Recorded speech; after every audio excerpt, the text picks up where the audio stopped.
Hey there, it's Michelle Lamoureux, and for the month of July, we are running some of our favorite episodes from the archives. Some go back as far as episode number 2. We hope that you enjoy these as we work on season 7 of the Good Life Coach podcast, where we'll be bringing you all new content and amazing guests.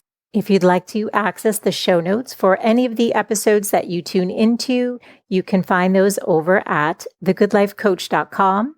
And while you're there, head on over to the podcast page where you can actually search podcasts by category so that you are getting the content that is most relevant to you.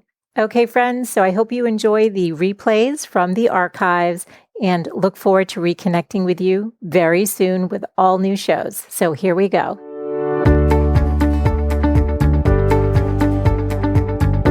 Welcome to the Good Life Coach podcast. I am your host, Michelle Lamoureux. The intention of this show is to awaken you to your fullest potential.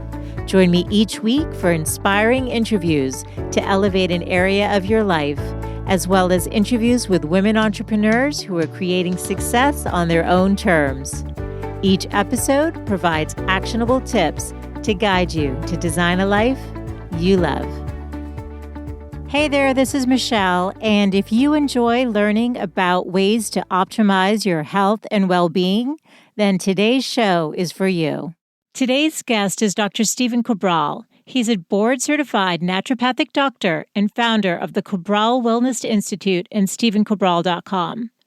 At 17 years old, he was diagnosed with a life-altering illness and given no hope for recovery.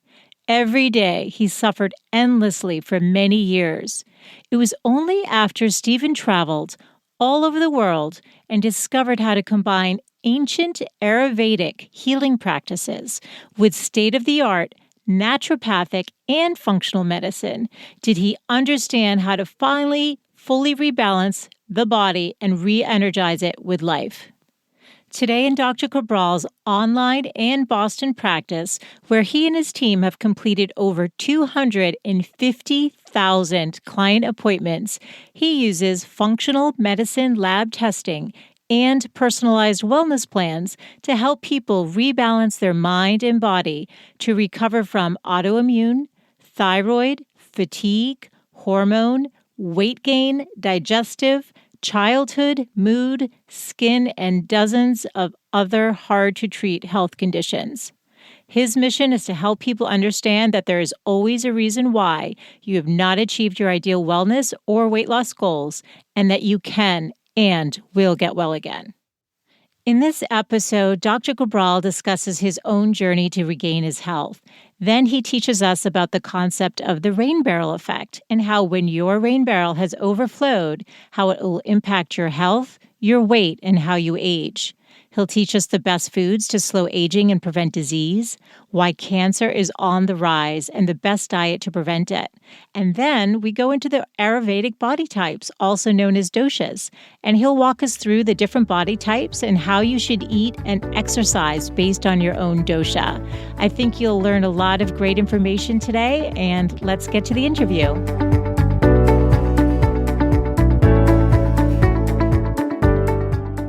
Welcome, Dr. Cabral. I'm so excited to have you today.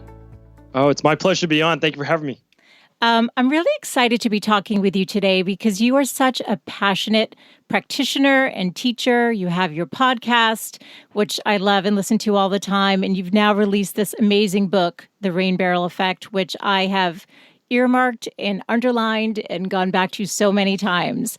But before we get into the specifics about how you can help us maximize our own health, I was wondering if you could take a minute to explain the difference between a functional medicine doctor, which is what you are, versus a traditional doctor, and then we can get into some of the more of the specifics.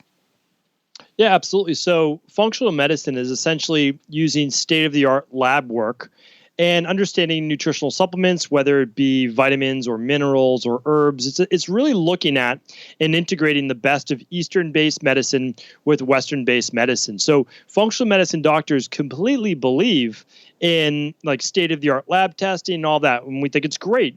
But what we don't want to do is forget about all of the ancient-based wisdom of how to help the body essentially replace a lot of its deficiencies that we may find and remove the toxicities. Because as we get to talk today, we'll hopefully be able to share with people that many of the reasons why people are sick today is because there is too much buildup of certain toxicities in the body that we can talk about.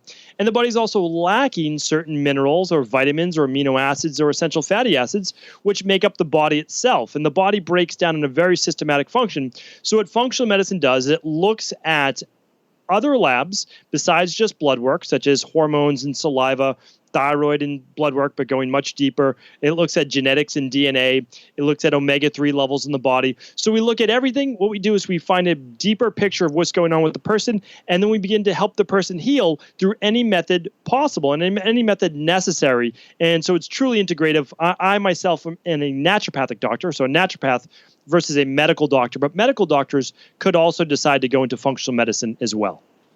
Okay, that's hugely helpful. And in fact, I always say you should have on your own personal wellness team a naturopath like yourself and a traditional doctor. Would you agree with that? Yeah, I completely agree. I just think that one doesn't have to be better than the other, that we can really integrate, like you said, your own team, which could also include massage therapist, personal trainer, acupuncturist, chiropractor. You might not go to them all the time, but they're there and they're there to help you. Yeah, no, that's so true. Your story is so interesting. So I was reading in your book and I've listened to your podcast, and I'd love it if you could share it. I mean, at the age of 17, you became so unwell and your own rain barrel had overflowed. Could you take us into your story and explain what happened and how you got better? Yeah, so looking back now, I can understand why it happened. At the time, of course, it was a mystery. And so when I did get sick and I woke up, like I've talked about before, that fall morning, and it's still very vivid because I was right away, I knew something was wrong. I woke up, my eyes were crusted shut. My tongue was basically swollen. All the glands in my neck, my armpits, my groin were all swollen, all the lymph nodes. And my heart rate was really accelerated, like 120, 130 beats per minute, just lying down. And when I got up, when I went to stand up, my legs literally gave out. And so I had all of these flu-like symptoms, brain fog, fatigue, accelerated heart rate, really immune system was completely dysfunctional, and conventional medicine couldn't figure out what it was. They couldn't figure out why I was this way. And, again, now looking back on it, like, how did that happen? Well, for 3 years before that, I had been put on antibiotics twice a day for 3 years for skin-based issues. And again, my skin wasn't terrible, but, your typical teenage boy eating a poor diet and, all of those different types of things. 3,000 capsules of amoxicillin later, what we later found out is I had tremendous gut-based dysfunction. I had SIBO, which is small intestinal bacterial overgrowth. A lot of people just call it IBS. They just give it a random, brand on it saying, okay, you have irritable bowels. Okay, well, no one ever asked why, so those are important things we look at. I had Candida overgrowth and I had H. pylori. And then I had Epstein-Barr virus, and Epstein-Barr virus was one more factor. So I had all of these things going on. So between the antibiotics being my senior year in high school and a lot of stress, working 2 jobs essentially, it was the perfect storm, and it really debilitated and knocked me down for quite some time. But what I can say is that it led on essentially a 5-year to almost 10-year journey of putting myself back together, meeting with some amazing practitioners and doctors, and then I myself going all around the world to essentially study and figure out this form of medicine that I now practice today. You know what's so interesting too, and such a amazing story that, you had to go through all of that. But I noticed in your book that you wrote, I wanted to be an archaeologist who traveled all around the world, exploring ancient mysteries, studying lost civilizations, and unearthing long-buried secrets. And your journey, in essence, became that, but with medicine, which is kind of cool, actually. It wasn't what you intended to be. You write in the book, I never intended to be a doctor. But you traveled around the world. You went to Sri Lanka and to China and all over the U.S. and Europe to try to find the best of the best to heal yourself. And now you're teaching and helping others do that as well. I just think it's kind of cool that your path ended up unfolding kind of the way you envisioned it, but just in a different way. No, you're absolutely right. And no one's ever actually really made that connection. But that's the truth, is that That was my adventure, right? And it still goes on to this day. A lot of people think, and a lot of practitioners are actually this way. It's like, well, when you graduate medical school, well, that's it. Again, like most doctors, they might do a conference once a year, every couple of years to continue, with their certifications and board certifications and licensing and all that. But, a lot of times that's it. Like we just stop learning. And for me, I will always be that, sick kid at 17 years old who keeps fighting every single day. I mean, I read and research every single day. And a lot of my passions lie in that area still, meaning that even outside of work, this is a lifestyle for me. So although I could say, okay, well, I've kind of learned what I need to in order to be able to help people, this is a field that you can never get to the other side on because there's so much to learn. And that's why, again, I'll be doing this for many decades to come because, again, it is a phenomenal field, which I push a lot of people towards. I think becoming a health coach or moving towards health coaching is such a great thing. Absolutely. And as a certified holistic health coach, I'm super passionate and I find myself reading tons of books on health and psychology and anything that helps me be the best that I can be. But I want to come back to the rain barrel effect. When you were writing this book, and now I keep having this thought that you're a health archaeologist. I don't know. We're going to give you a new brand. Yes. The rain barrel effect. So what exactly is the rain barrel effect and how did you overcome your own rain barrel overflow? So the rain barrel effect is, and this was the very first time I was exposed to this term, which again, almost no one's ever heard of before. And so what I tell people a lot of times too is I've read thousands of books. I've traveled all over the world. And my goal with traveling all over the world wasn't just to travel all over the world. It was, I specifically said to myself, I will practice the form of medicine that I see helps people get well. And what I found was that in Ayurvedic medicine and Chinese medicine and all sorts of different types of functional medicine or bioregulatory medicine, orthomolecular medicine, you name it, is like they all work. They really did. The problem was it didn't work 100% of the time. And I said, how is this possible? Because everyone needs to get well. So what I found just with enough time was that everyone can get well. I honestly believe that. I see that in my practice. It's just that you can't make people fit into one box. Not everyone's going to get well doing acupuncture alone, right? Not everyone's going to do well on your typical nutrition exercise program in order to lose weight. So what we need to do is when someone comes to see us as a health practitioner is not make them fit into that box of what you do. If it doesn't fit, then the best thing you can do is refer out for that person, or maybe you get the knowledge base in order to help that person. So what I found is that everyone can get well, and every system of medicine works. It's just knowing when to pair what person with what form of medicine. Like that's really the beauty of it.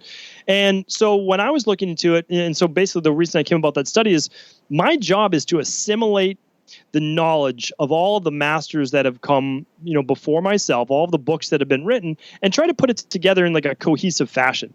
So when I heard about the rain barrel effect, I said, how do people not know this? Like, this is literally why people gain weight and can't lose it. They get sick and they can't get better. They're not aging as well as they should be. And the reason is that they've literally filled up their own rain barrel. And what that means is this: a rain barrel, we don't have them all over the U.S. but usually when you have a gutter, it would drip down into a rain barrel and it would catch the water so that it wouldn't ruin your lawn or run down your house or anything like that. But the problem is we never see that rain barrel starting to fill up. We never check it. We never look at it because there's no symptoms. All of a sudden, the water starts to overflow over the top of the rain barrel. And then you get, the grass is destroyed around it, and then it's a bigger issue, right? Because you have to somehow empty that rain barrel.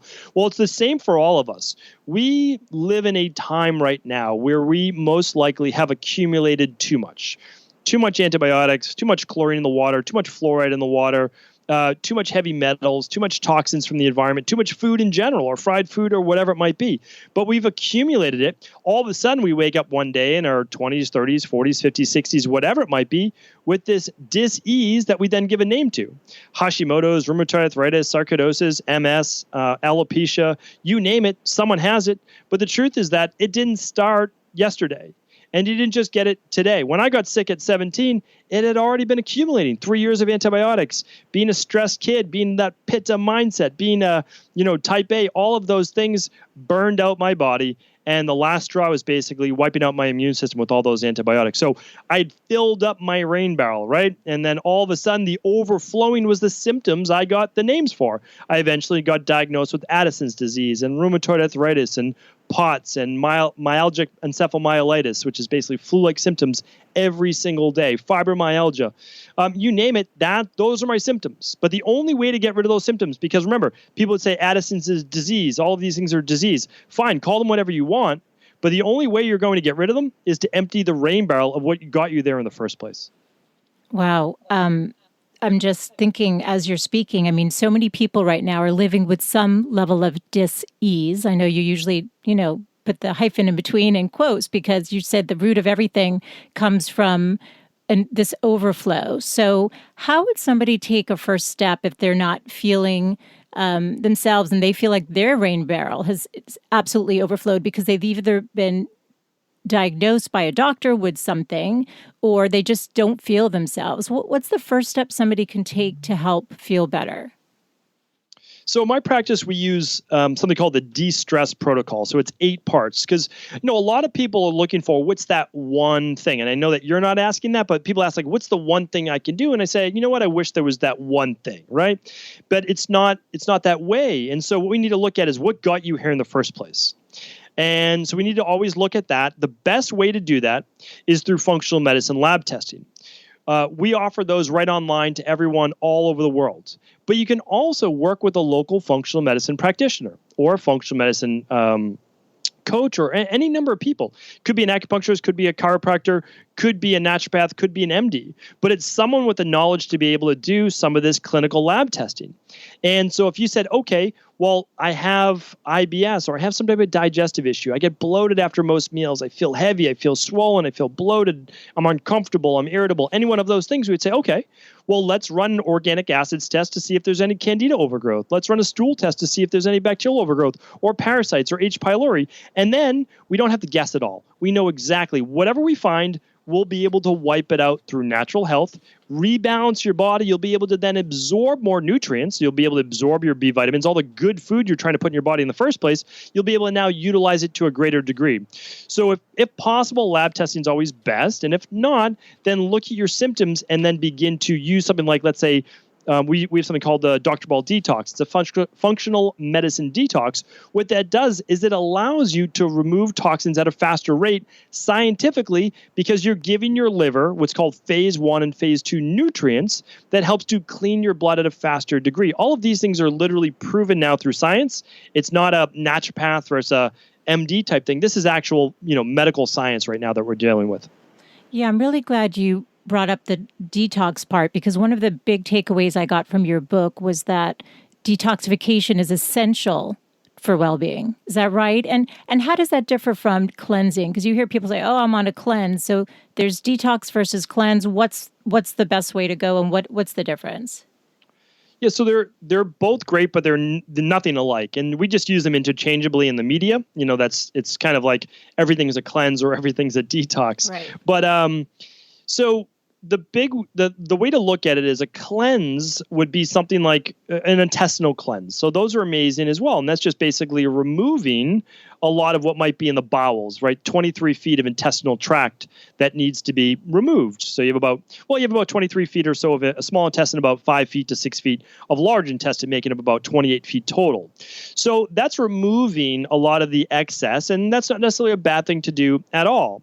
A lot of people talk about like a juice cleanse, like they're just going to take a day from not eating. That can be fantastic as well. But what a detox is very different. So a detox is actually, so we're right now exposed to over 77,000 man-made chemicals in the environment. This is not my statistic. It's World Health Organization, which is independent, and it looks at all the toxins in the environment. That's in the United States, 77,000. So in Europe, they have somewhere around 8,000 plus. So it's radically different, but it's still 8,000 man-made chemicals, most of those cancer-causing. And, we wonder why there's so much cancer in the world and why it's about to become the number one disease by 2030, replacing cardiovascular-based death for mortality. 1 out of 2 people will have cancer. And there's not really a question why. We know why, meaning like when we want to give a lab rat in the laboratory cancer. In order to try to treat the cancer, we give it an actual pesticide that they put on foods. So when I read that, was doing my research, I'm like, we're trying to figure out why we get cancer. We know how to give an animal cancer. Shouldn't we not do that to humans? Like, it just almost seems like common sense, but the corporations and all that play into it. And I don't like to get into all of that. But the truth is that we live in a pretty toxic environment. These things accumulate in the body. The body stores them away in what's called the adipose tissue, or our fat stores. And then it basically builds up. Again, your fat stores have their own rain barrel effect. Everything begins to swell. And that's the reason why people become literally toxic. Their bodies become swollen. They're gaining a lot of weight, not necessarily just because of calories, but really becomes their body's becoming more toxic. Well, what a functional medicine detox does is it gives your body, specifically your liver, the nutrients it needs to filter your blood. All right, so your liver filters your blood like a car filter filters all the smog on a highway. A vacuum picks up all the dirt. Well, your liver is the organ in your body located right on the right side of your rib cage that filters all the blood in your body every 6 minutes. And its job is to take these fat-soluble toxins, turn them into a water-soluble toxin so that you can remove it from your body harmlessly through urine, through stool, through sweat, or huffing it off through the lungs. But this only happens if you have enough of the vitamins and minerals that your body needs and enough of the sulfur-based amino acids for phase 2 detoxification, which most people are missing, such as N-acetylcysteine, selenium, glutathione. And again, all of these can be lab tested for as well. So I think it's so helpful what you've just explained. And I think sometimes it can be overwhelming because there's so many different diets out there and different ways of, everyone wants to tell you how you should be eating and living your life. And at the heart of it, we really need to focus on bioindividuality, which is what works for our own bodies. So what I found in your book that I think isn't as mainstream and I think incredibly useful is this whole idea of mind-body by understanding the Ayurvedic way of healing through doshas. Could you explain the doshas further? Because I think if somebody could understand their body type, that might help them better understand how they can seek the best nutrition for themselves, the best, how they should be sleeping, how they should be exercising. Could you take us into that? Because I don't think many people are as aware of it, and I do think it's hugely helpful. Absolutely. So, there's one thing that's the foundation. So we consider, because all humans have the same physiology, and that means meaning a detox is going to be essential for everyone. Like that's just part of us as human beings and our body's ability to keep itself clean. And in the book, and we won't go over it today because I know we only have so much time, but I talk about the chicken heart, the immortal chicken heart, and how they kept this thing alive. It could go on forever. And they did that by cleaning the solution that it was in. So that was the amazing thing. It was immortal as long as the solution was kept clean. And that's what we talk about for detoxification. Now, for bioindividuality, so there's a unique thing. It's called your genotype, which is what you're born as, your genetics. And then your phenotype is who you are today. Now, the genotype can't change. So that's your genetics. And again, when we look at genetics, a lot of people blame their genetics for high cholesterol, high blood pressure, type 2 diabetes, or gaining weight, whatever it might be. And there's truth to that. But the problem is that it doesn't hold up when we look at medical studies, because right now we see that only about 5% of all the disease and mortality that we have in the world is related strictly to genetics. 95% is actually epigenetics, and it's what you do with your diet, with your environment, with your lifestyle. So what does that mean? Well, it means the food you put in your body, the toxins you're exposed to, the stress that you're under. All of those things matter. And then that changes based on your unique body type. And so in Ayurvedic medicine, 5,000 plus years ago, they had the vata, they have the pitta, and they have the kapha. Well, in all of our Western-based wisdom, we thought we came up with the body types again about 100 years ago or so.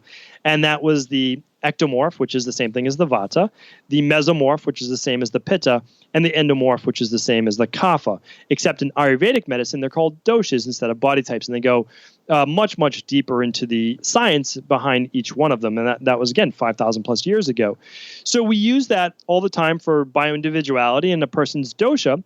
And then we mix that with the functional medicine lab. So, when you ask a person, what are they deficient in?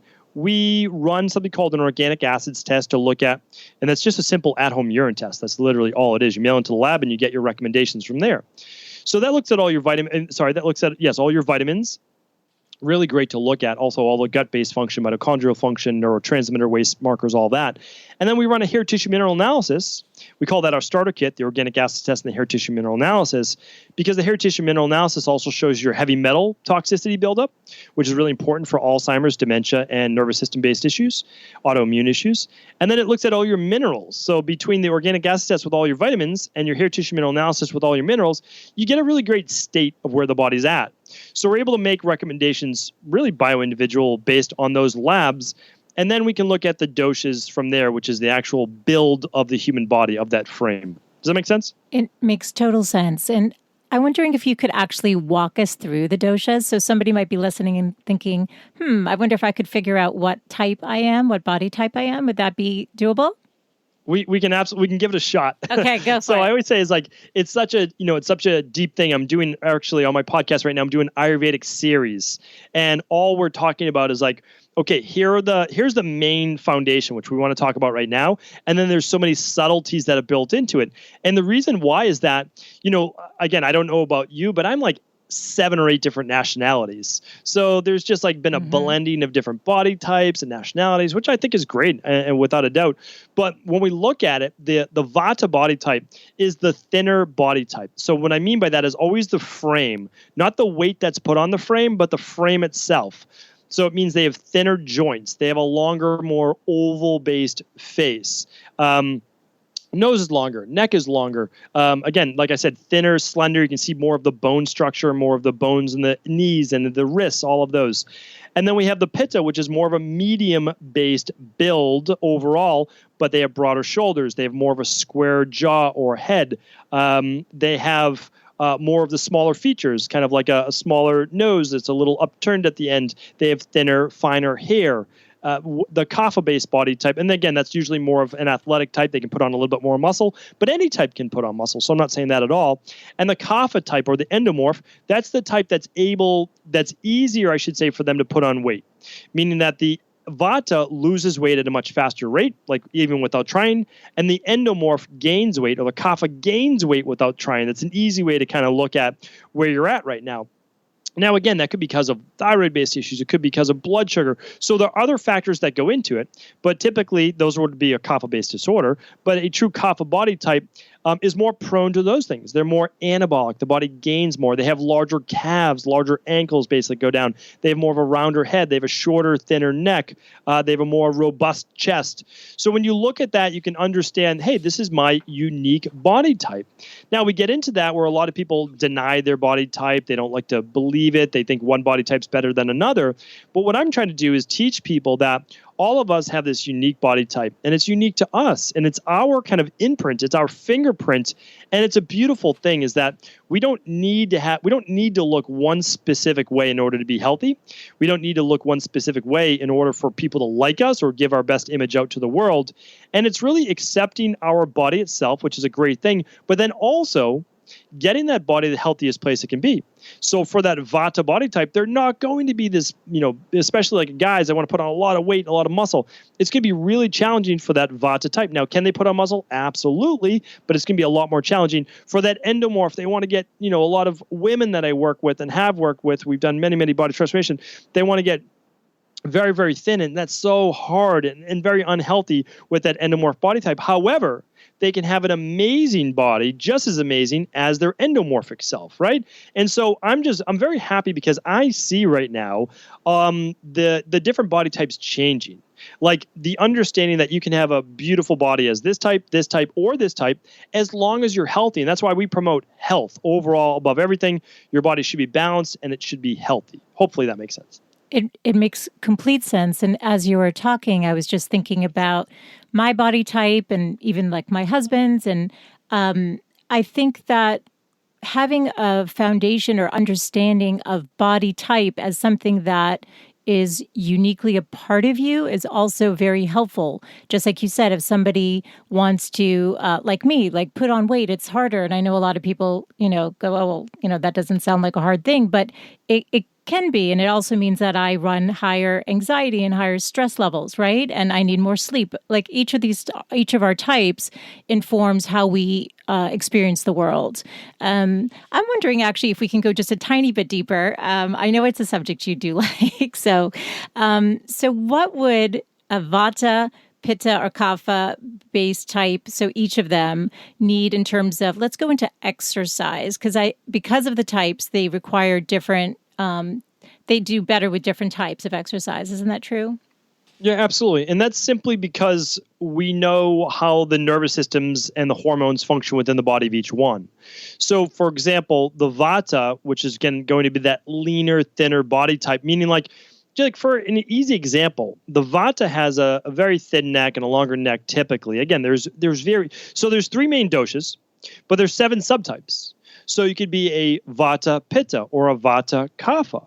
You could be a pitta kapha, pitta vata. So there's variations within that. Now, the vata, though, has very thin calves, like almost like it's like no calf muscle there. That's like a true vata. Where the kapha, the endomorph, they have larger calves, and the ankles are typically like almost straight down. And the pitta calf is a muscular calf. Like it's very well developed, right? They look more like a sprinter. So, but again, there are variations within that, and all of them fit perfectly like that. So you have to understand that the vata, though, the reason why they're also thinner in general, it's harder for them to put on weight, is they're very high sympathetic nervous system dominant, which just means that they run more towards that fight or flight. And yes, it will lead to typically more irritability or anxiety, harder to sleep. But like I had massive insomnia when I was younger, all of those different things.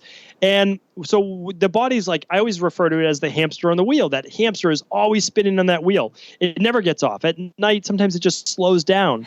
But the endomorph, it's on the wheel when you're exercising and moving, but then it kind of like hops off and it likes to take a nap and it, likes some snacks. Like that's the endomorph. They're more the parasympathetic nervous system. But lending to that, meaning like that's why the endomorph typically has more reserves. They have a better buffer towards stress. They don't always get as anxious. They can fall asleep at the drop of a hat. It's the differences in body type, but it's also why then the vata body type, they're better off with lighter workouts, meaning like they can do some body weight workouts. They can do hatha yoga is fantastic. That walking is great for vata. Whereas for the endomorph, more rigorous interval training. And they can do a lot more cardio because remember, their body's more anabolic. They add more weight. They don't need to do a lot of heavy weight training. Twice a week might be fine for them. Whereas the pitta might do 3 times a week, right? So you look at that and you can understand that Ayurvedic medicine is all about balance. So if you run more vata, and then all of a sudden, but remember, vata is like movement. They're characterized by movement, right? So vatas, even though it's not good for them, they like running and they like movement and they're always on the go. But the problem is they're always burning themselves out until it's too late. Then they crash and they just build up some energy again and they use it all up and they crash. So you have to fight that vata brain as well and vata pitta brain and actually say, all right, I'm going to balance this. I love these things, but I'm going to tone it down a little bit. Or I'm going to get more sleep to balance all the energy I'm outputting during the day. And for the kapha body type, you don't want to do all these things because you're a little bit more sluggish. You like to rest a little bit more. So what do you need to do? Well, you actually need to push yourself to a little bit more exercise, doing a little bit more vigorous-based activity. And that's where we can see the balance. And so in Ayurvedic times, they use predominantly yoga.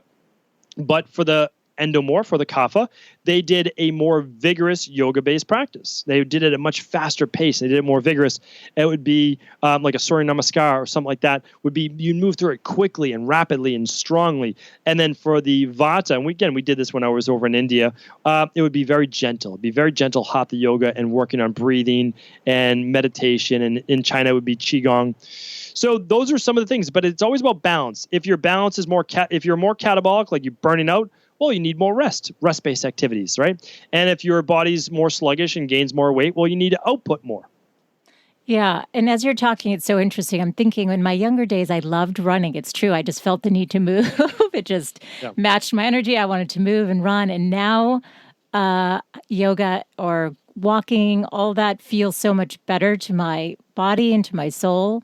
I have friends who are, always have to do, if they do yoga, it always has to be the hardcore yoga. And they're like, let's, take a class. And I'm like, my body just doesn't like that. And I think as you get older too, you're really in tune with the foods that make you feel better, the exercise that makes you feel whole and complete. And it's really just tuning in and starting to know yourself better. I do see that, and I appreciated this in the book because I think there's so many fads and trends. There's keto, there's paleo, there's so many different ways, people are being told to eat. And you really explain it really well in your book in terms of really just focusing on 60 to 80% fruits and vegetables, more on the vegetable side than the fruit. And you said the difference is really whether you have that protein and the carbs based on the body types, the different doshas. Could you help somebody look at their plate, for example, like a dinner plate, and which types would benefit from the carbs and which are the ones that maybe should have more protein? Could you just shed some light on that? Yeah, absolutely. And so, just kind of going back to the body types as well. Let's say you're a vata body type and you love CrossFit. Like that would be pretty much the worst. I mean, again, like I love CrossFit, no issues with it, but not good for the vata body type, right? But here's the deal. Like if that was your only real output for the day, then it's not as big a deal. We're always talking about balance. Like if you got 9 hours of sleep, you ate really well, you recovered, you could probably handle that. But if you're like, okay, well, I have 2 kids and I'm up late at night, like on my second, job or hobby, I only get 6 hours of sleep. It's not going to make a lot of sense, right? So you're always talking about balance within the body. And if you want to take on a more rigorous thing as a vata, well, you need to then create more balance on the side. That's the yin yang symbol, right? The great Tao. We talk about that like it's been around since the dawn of time. And so we have to respect that. Now, in terms of, food, it's just like, when you look at the research, if you're unbiased, because a lot of people have a dog in the race, they just do. Like they have a agenda, and I just don't. My only agenda is to try to live forever, to try to help those in my practice live forever, and through a really good quality of life. And there's no anti-cancer diet that's based on meat. Like a meat diet is not an anti-cancer diet. Neither is a fat diet. It's not an anti-cancer diet. Now you can say, oh, well, keto helps to not feed cancerous tumors. That is true. Like, and that's why I don't deny that research. But there's not an anti-cancer diet that says you won't get cancer in the first place if you eat a lot of fat. So that part is a little misconstrued. There is a plethora of research, and even Dana-Farber in Boston, and even they're recommending green juices. And the reason they are is that there's a lot of data that it is low glycemic berries like fruit and vegetables that help to prevent heart disease, okay, number 1 killer, type 2 diabetes, stroke, and cancer. And so like if you're looking to live a longer, healthier life, to prevent free radical damage, to not have your skin wrinkle at an early age, to not lose all of your hair, all of those things, you need to be eating a diet that's basically low in inflammation, which only fruit and vegetables are.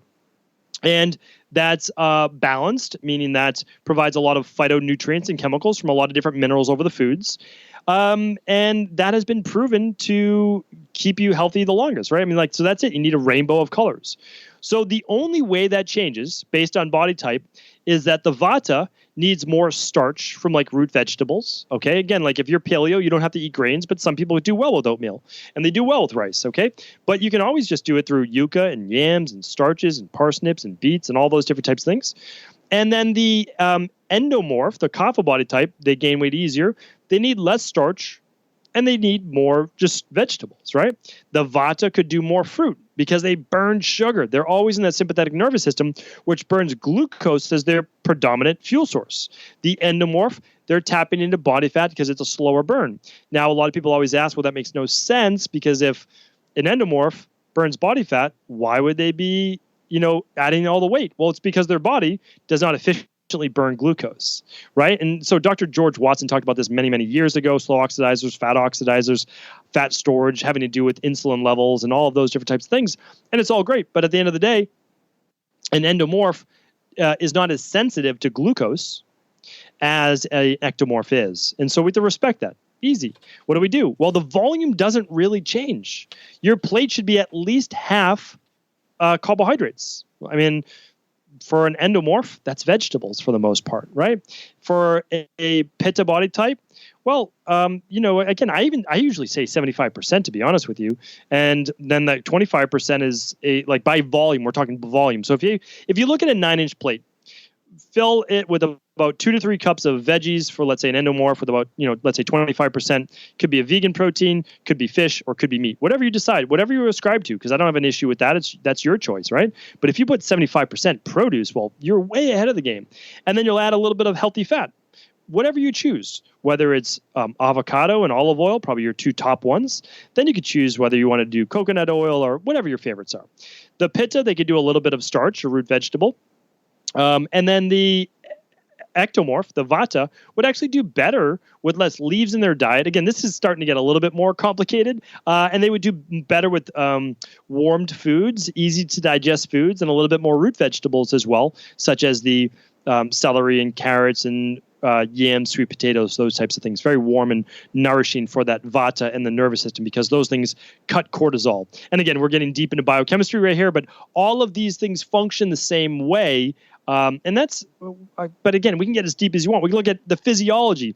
The human body has a jaw that, for the most part, is good for chewing up food, like 20 times, 30 times, 40 times. And then swallowing down into our stomach, which is not very acid. It's not as acid as like a lion or a cat, right? And we have a 28-foot digestive tract. Well, if we look at what are all the other animals with a digestive tract like that, we're like, oh, well, why don't we just look at a chimp, chimpanzee, 99% basically the same. What do they eat? Well, fruit, some vegetables, produce, and about 5% or so from meat or from some type of animal-based protein. If we look at a lion or cat or something like that, well, yeah, they're carnivores and they have fangs and they have a stronger jaw and they have low stomach acid, like a 1, right? They can burn up all that protein. And they have like a 6-foot, colon or a 6-foot intestinal tract rather than 28 feet. And again, I'm not saying that you can't have meat. Again, I don't have a dog. That's why people don't know what to make of me in this space, because I don't preach one thing. But what I can tell you is that eating massive amounts of meat all day long is definitely not the diet you want to be on for long-term health. So I know it was a long-winded there, but hopefully that helps point people in the right direction. I think it was fantastic. And actually, I want to just take a moment to say for anyone who's listening, what's important here is, somebody might say, hey, try my raw diet or, and if I tried something like that, I already know that will never work for me. I'll feel terrible on total, just raw food all day long. And right. So you just really need to, so hopefully just by listening to what Dr. Cabral said, you can think about what your dosha or body type is or predominantly is, because we're not, like you said, one. I think I'm vata part kapha, I think. I think you're right. Am I right? Okay. So, and one thing just to mention there as well is it gets deep, meaning like you just talked about raw and salads and things like that. Typically not great for the vata in general. It causes more gas and they don't have that strong digestive system. But the other truth is that, okay, should I be eating a raw vegan diet in Boston, where I'm from, in January, where it's like 20 degrees and snow? That doesn't make sense also from a physiological perspective, where that body, where that would be more cooling for the body. And I'm in a cold environment. During that time of the year, I need warm, nourishing foods, a little bit more acid-based, believe it or not. And then during the late spring and summer, that's the time to bring out the salads and all of those things. So it makes you really have to just look at balance in general. Yeah, no, that makes a lot of sense. Now, is that because you're a vata type, or is that for anyone in a cold environment? It goes for anyone as a general rule. And then the pitta type would get away with more of the cooling foods because they're characterized by heat and fire with a little bit of water as well. So it, again, like that's just the genotype. And then it gets into the phenotype from there, like what you've become, meaning that a lot of people can't eat salads because they just have low stomach acid, or they have a dysfunctional microbiome, which means they've kind of built up more yeast or bacteria, and that food ferments longer. So there's body type, and then there's also kind of what's happened because of toxins, antibiotic use, etc. I think all of it is actually, it just makes a lot of sense, right? It's just when you understand your body and what feels good in it and pay attention and think about what dosha or body type you could be, then you can pull together what's going to work best for yourself. I mean, I think it makes so much sense. I'd love to just shift gears just a tiny bit, because the Ayurvedic dosha is also mind, right? It's mind body, and you kept talking about being in balance. We all know that stress impacts our overall health. I think you talked about in the book that 90% of all disease is at the root of some level of stress. Is that true? And if so, how can we, based on our doshas, best manage our stress levels? Yeah, I mean, one of it's really becoming self-aware. And, every Monday I do a podcast where I'm trying to just share with people, it's called a Motivation and Mindset Monday. And they're like, why would a naturopath be doing kind of a motivation or mindset-based show? And because the truth is that you can't heal your body, you can't lose the weight, and you're not going to age more gracefully and better and have a healthier quality of life if you don't get the mind to first move that body. And the problem I see is that a lot of people, when they do come to us or whatever it might be, is that they've done a lot of the right things. They may not have done it in the right order. They might not have done it to the degree that they need to. But a lot of times is that they weren't fully ready to heal. And it's so important to look at that because our psychology, our brain actually affects our physiology. And we know that now. We can actually see how it changes the cells inside of our body and actually changes our digestive system, our hormones. So for an example, we work with so many people with thyroid-based issues. And when your body is stressed, it produces something called adrenaline or norepinephrine. When that happens, it actually blocks your body from converting thyroid stimulating hormone, or just TSH, to becoming T4, okay? When that happens, so when the body gets stressed, it goes from producing norepinephrine from essentially what's called the adrenal medulla to producing something called glucocorticoids, or cortisol, which most people know about, from the adrenal cortex. When that happens, the body then blocks T4 from becoming activated T3, which is what the thyroid needs for that metabolic rate, or it converts it over to reverse T3. Either way, you're losing about 70% of your thyroid hormone. So now we can say, okay, well, the body was stressed. It then shifted stress onto the adrenals, which is basically how the body handles a lot of stress in the body.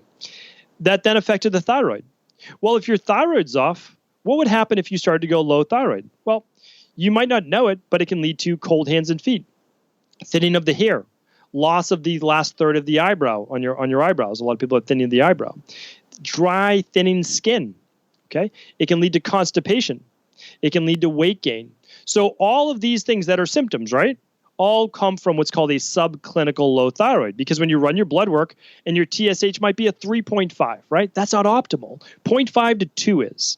And if that's not optimal, you have to look at why it's not optimal. So we run this test called the thyroid adrenal hormone test that shows you what's going on within the body. But remember, this all started from stress. We need to fix where you're at today. We need to repair that thyroid. We need to repair the adrenals, or the HPA axis, which is how the body communicates with the organs and glands. But at the same time, we need to work on, why are you so stressed? What can we do about that, right? And so we work on that mindset with people as well. So I'm just thinking as you're talking, because it can be overwhelming, I think, sometimes when you know you don't feel good or you are stressed out and you need the help, to make the change. So can you just give us maybe just 2 of your top best tips to reduce that stress in your life? Yeah, absolutely. And I think this is going to be a little different for each person, because what reduces stress for me might not do it for another person, right? So we all have our own stress reduction techniques, and I do talk a lot about those, in the rain barrel effect as well. But I'll just tell you, most people get a great reduction in stress by focusing back on their breath. And here's why. When you're stressed, most people are doing shallow chest breaths, which only stimulates more this vagus nerve return back to the brain that something's wrong, that there's an anxiety-producing thing in life, and you're not getting enough oxygen into your bloodstream. Or they're holding their breath when they're stressed. So immediately when you feel stressed, go back to the breath. Work on what's called deep diaphragmatic breathing, or belly breathing. And this allows you to get more oxygen into the deeper lobes of the lungs, the last third of the lungs. When this happens, you oxygenate all of the cells in your body. And if you can just work on this one technique I talk about, 5 seconds in through your nose, no hold, but then 7 seconds out, either through your nose or your mouth. So a longer breath out and a shorter breath in, even if it's 3 seconds in and 5 seconds out. What that's going to allow you to do, and you only have to do that 5 times, it's going to allow those 5 breaths to calm your central nervous system. It works so great with kids as well. My oldest daughter, again, you can see this from when kids are born. My oldest daughter versus my youngest daughter is like night and day, their personalities. We didn't raise them differently, right? My wife and I, same exact thing. My oldest daughter is like type A, in it to win it. She's already like, she's already a mom. She's 5 turning 6. She's already a mom. So that's it. And it's great. Like, we have a built-in babysitter for our youngest already. It's fantastic. But here's the thing. Like, I need to literally just put my hand on her shoulder, and I need to just say, I need you to breathe with me. We call it a blowing out birthday candles, right? So what we do is we breathe in through the nose, and she has to know she has to do 3 breaths like that. And all we're doing is we're distracting her from the stress, and we're going back to the breath. So it works great for kids. It works great for adults as well. My second favorite is going for a walk. Sometimes if I'm having like an intense day, I do this anyways. During my lunch break, every single day I go for a walk before lunch. Sometimes it's after lunch, but always, and the reason is that breaks up my day. Phones on, off, all of that. I'm just working on my breathing and relaxation, and it calms that fight or flight. And that's a great way to help relax the body as well. I love both of those so much. Thank you for both of that. And I was thinking, I wore a back brace for 6 years growing up for scoliosis, and I had to sleep in the brace too. So I couldn't take a full breath in for many years. So as a vata who couldn't breathe, that's not a good combination. So I'm very aware of how important that is. So I really appreciate both of those. So let's switch gears here. I'm just going to ask because we've really covered such a lot of great territory and it gives a lot of for people to think about. Top 3 best pieces of actionable advice you can give a mom out there who's listening who wants to improve their health today. Just no quick fixes. I know that there's, plan, but just your top 3 if somebody were to come see you and say, hey, I'm just going to do 3. Sure. What would they be? Yeah. Yeah, the first one is hands down the best thing that you can do for your body.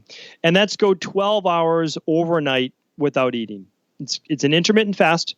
There's probably right now nothing more with new scientific validity than that. I mean, really, that's the best thing you can do. 7 o'clock at night to 7 in the morning, 6 at night to 6 in the morning, 5 to 5, 8 to 8, however you want to do it.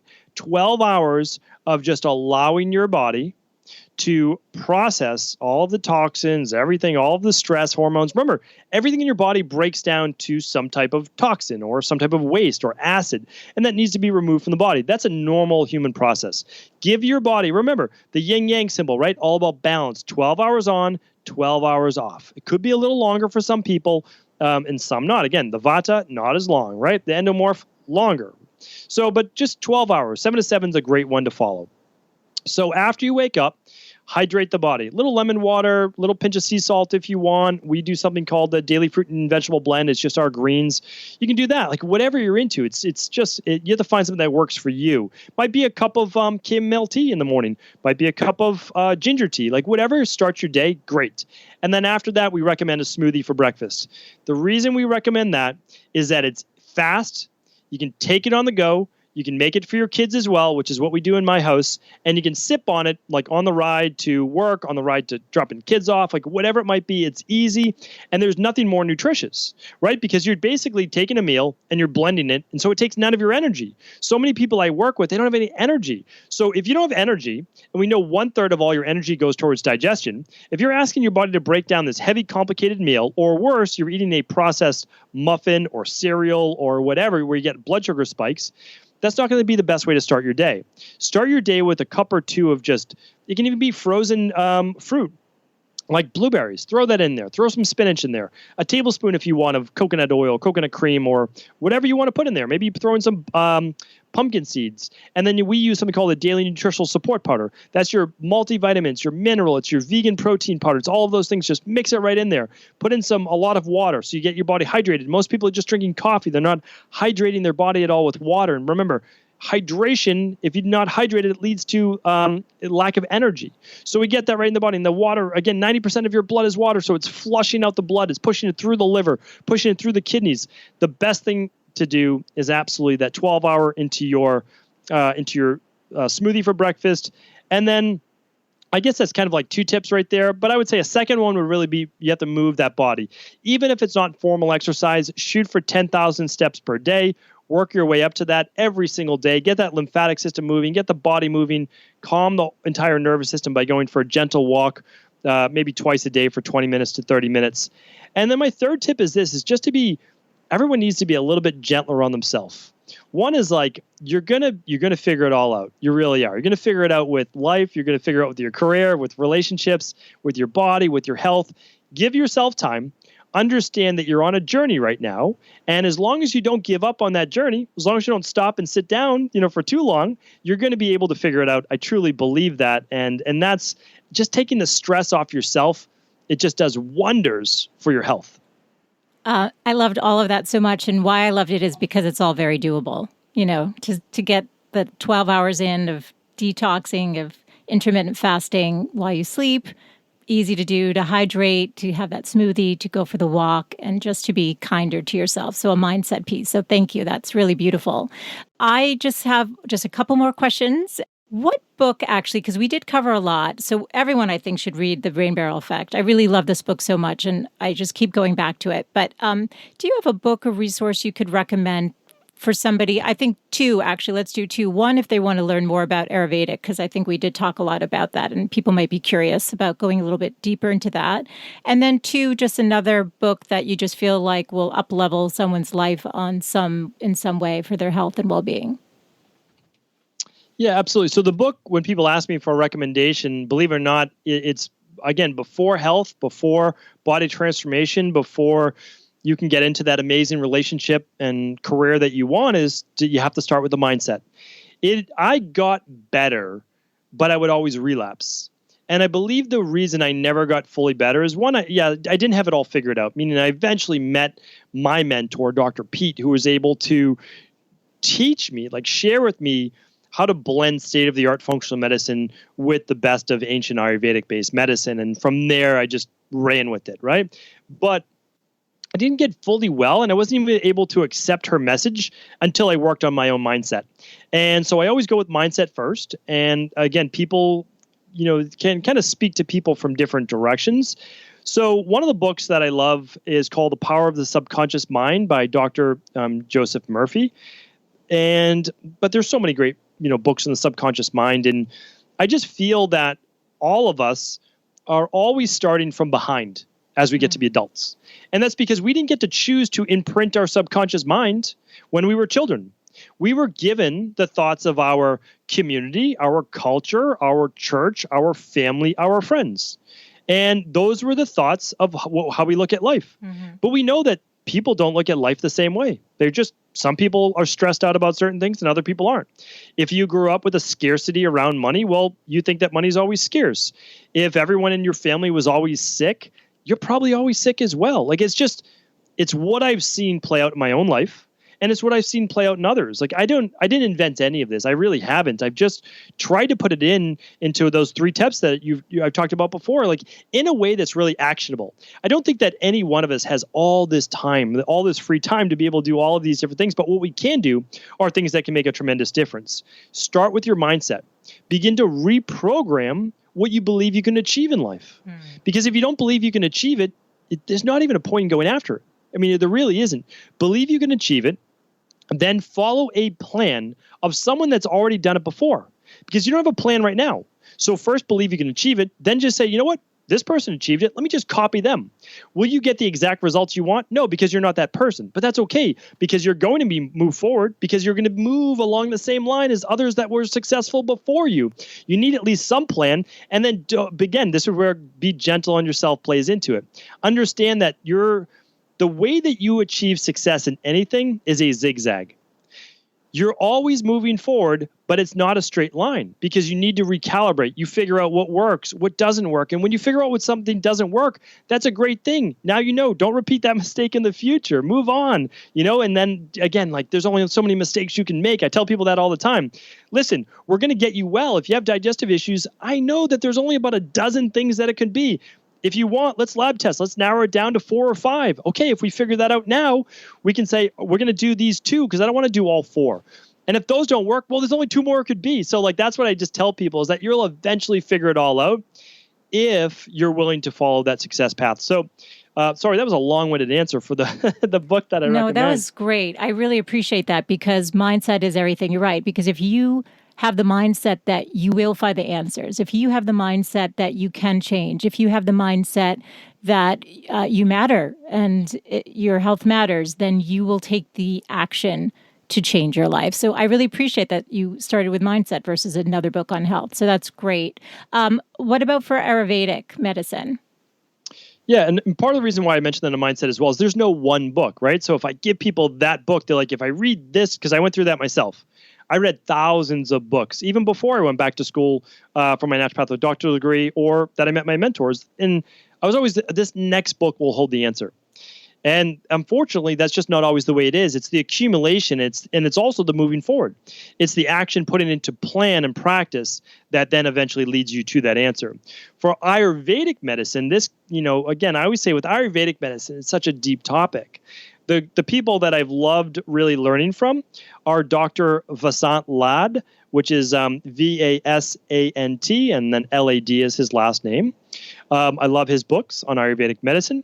I love Dr. Svoboda, his books, and that's, I believe, Svoboda. And then Dr. David Frowley's as well. I love their books. I really do. So those are great places to start. There's so many. But again, like, if you think that you're going to master Ayurveda with one book, it's a great taste. You get a taste of it, and hopefully you enjoy it because you'll want to learn and read more and more about it. So I think those are great authors to start with. Thank you. Okay, and so for the final question, I feel like we're living in a world where all we're taking in is a lot of negativity and what's wrong with the world. Based on the work that you do, I'm sure you have thousands of success stories, but is there one that comes top of mind where you are able to make a difference in someone's life that will leave people feeling inspired or happy?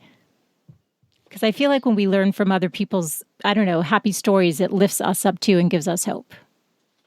Yeah, and that's why, I've been doing this for a while now, and I never see myself tiring of it. I really believe that.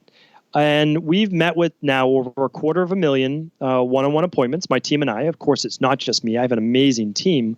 And I'm just thinking back, this literally happened 2 days ago.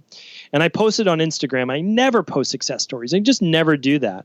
But this one just spoke to me, and I said, you know what? I need to post this because it wasn't me. It was one of the health coaches on my team.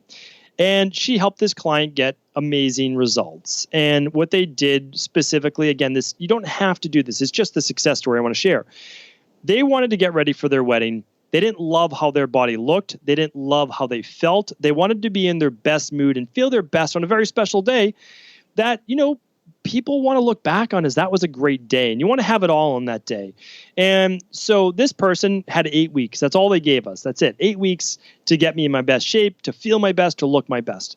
And so we actually did. We did a 21-day Dr. Cabral detox. We then did the maintenance protocol for 3 more weeks. And then we did a 14-day detox at the end of that. Now, no one ever does that many detoxes that close together. We typically recommend seasonally, every 12 weeks.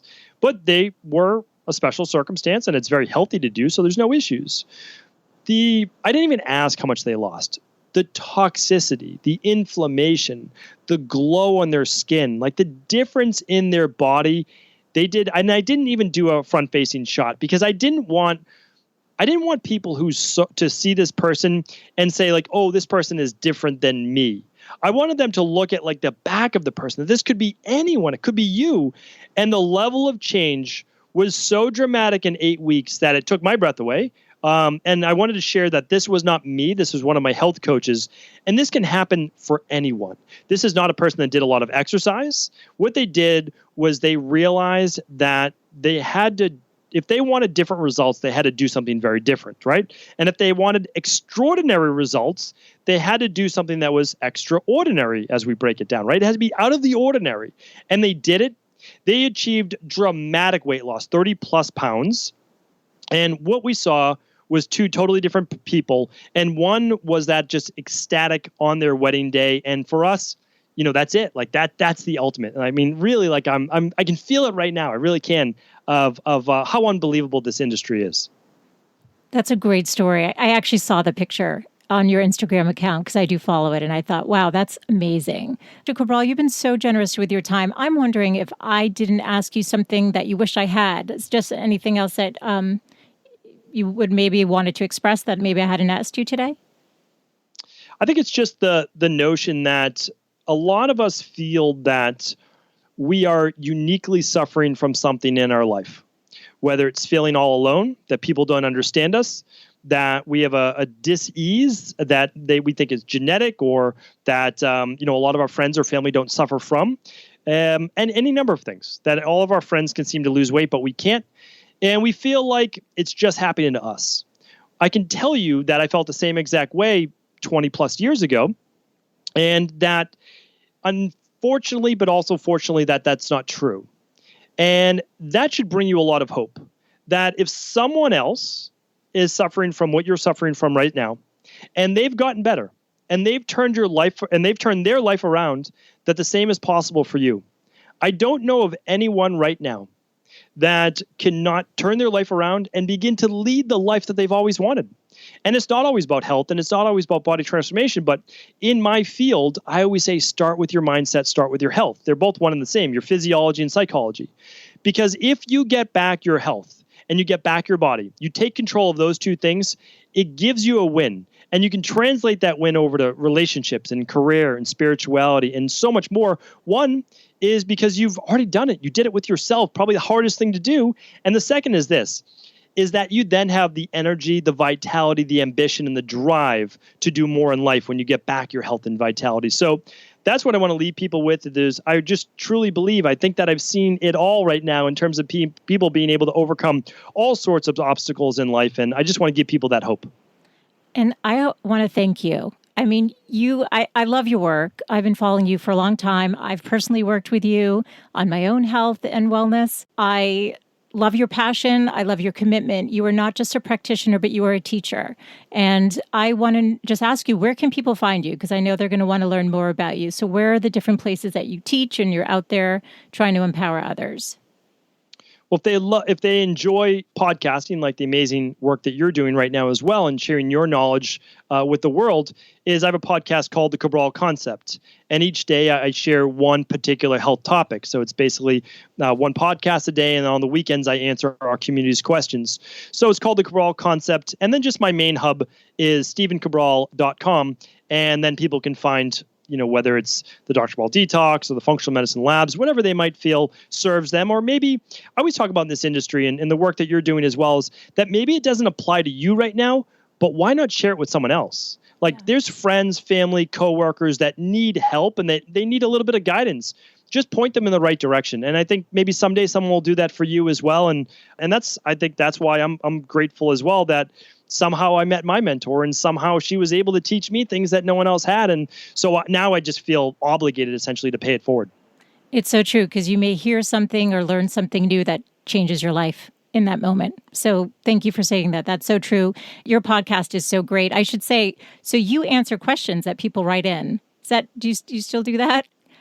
I still do it. Okay. We've answered over 2,000. I know. So Yep. I was just going to, so if people want to write into you, they can also do that and access you that way. So, and then the last thing is, and I'll link to everything that we talked about today is your book, The Rain Barrel Effect, which I do think everyone should get a copy of. It's so wonderful. And we didn't get into it today, but it does take you through why your rain barrel could be getting over full and then how to solve for that. I mean, it gives a step-by-step on everything that you absolutely need for optimal health. So I'll definitely link to that. Thank you so much, Dr. Cabral, for your time today. It's always such a pleasure to connect with you, and you just have such a good heart and spirit, and I'm very grateful for your time. Thank you, and I appreciate you having me on today and all the amazing work that you're doing for others as well.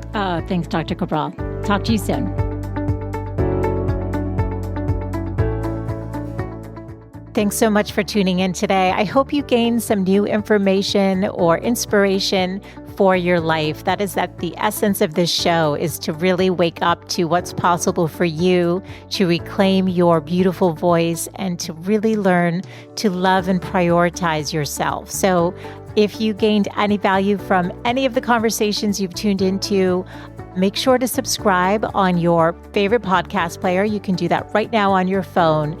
And please do consider leaving a rating and review if you have yet to do so on Apple Podcasts. It's actually how more women can find the show. And I really want to grow a community of women who are loving themselves and living full on. So thank you as always for tuning in. And I look forward to reconnecting with you next Wednesday. Bye for now.